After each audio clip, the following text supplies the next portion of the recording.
We go to news from overseas now. Tensions escalating tonight in the Middle East as Iran warns that a critical global shipping route could remain closed. Iran's chief negotiator says it's not possible to reopen the Strait of Hormuz, blaming what he calls blatant violations of a ceasefire by the United States and Israel.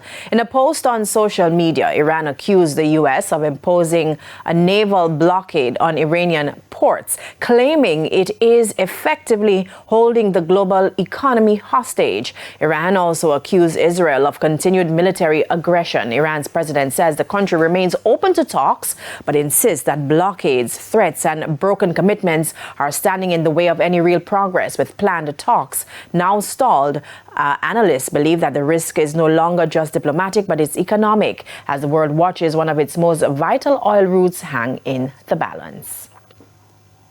And the Primetime News package continues with sports right after this break.